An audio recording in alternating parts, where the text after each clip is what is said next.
कलम 14 नावाचा एक कलम आहे, तुम्हाला संविधान वाचायची पण गरज नाही. तसं वाचायचं झालं तर तुम्ही कलम 14 ते कलम 35 वाचा, त्याच्यामध्ये पूर्ण संविधान आहे.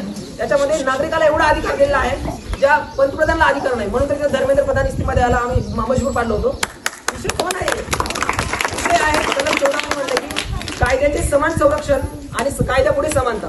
म्हणजे कायद्यापुढे सर्वजण समान आहेत. फक्त राष्ट्रपती आणि राज्यपाल सोडलं तर त्यांना आपण नियम लावू शकत नाही, खाली बसा वर बसा, त्यांना आपण वर बसायची नाही. बाकी सर्वजण कायद्यापुढे समानता आहे, आपल्याला अधिकार आहे. म्हणजे हे करायचे आहे आदर्श ग्रामसभेमध्ये सर्वांना, म्हणजे बाकीच्यांना सर्वांना एक फिलिंग आली पाहिजे की आपण नागरिक आहोत, हे आपल्या तेच आहे, त्यांना बोलायचा काही विषय नाही. म्हणजे आपल्याला ही फिलिंग आणायची आहे, ग्रामसभा आदर्शच घ्यायची आहे. त्यानंतर एक कोणीतरी आपल्याला एवढ्यामध्ये एक मुलगा निवडायचा आहे. मुलगा असेल किंवा एक व्यक्ती असेल, तो व्यक्ती इथं बसणार एका खुर्चीवरती, त्याला आपण पूर्ण अधिकार देऊ.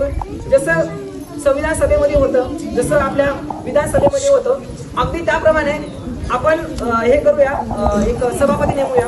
त्यांचा अधिकार एवढाच असणार आहे, शांत म्हणले की त्याचा ऐकायचं, सर्वजण शांत बसणार, फक्त एकटं प्रश्न विचारणार आणि एकटं उत्तर देणार. तर द्या 2 दिवस नाही 4 दिवस ग्रामसभा द्या, काहीच प्रॉब्लेम नाही. एकटं प्रश्न विचारणार, गावातले जेवढे नागरिक येतील प्रत्येकाला प्रश्न विचारायचा अधिकार आहे. आणि ज्यांना त्याला प्रश्न विचारला त्यांना त्याचं उत्तर दिलं पाहिजे. विषय संपला. उत्तर नसेल तर लेखी त्याचं उत्तर नाही, मग विषय संपला. तेवढंच करायचं आपल्याला. आपल्याकडे माहिती घेऊनच आपल्याला बोलायचं आहे, पोकळ बोलायचं नाही. दुसरी गोष्ट, माहिती व्यवस्था जी सर्व काय आहे ग्रामपंचायत म्हणून होते. ग्रामपंचायतीचा तुम्हाला वाटल्यास माझ्याकडे सर्व पुरावे आहेत, रेकॉर्ड दाखवतोय. 4 खाते आहेत ग्रामपंचायतीचे आपल्या, आणि एका खात्यामध्ये अक्षरशः 35 लाख आता पडून आहेत. कोणाच माहित असेल तरी कोणी काय करू शकत नाही. सर्व अधिकार ग्रामसेवक साहेबांना आता आहे, त्याला खर्च करता येते. मी करून दाखवतो जर त्यांनी म्हणजे रेडी असतील तर.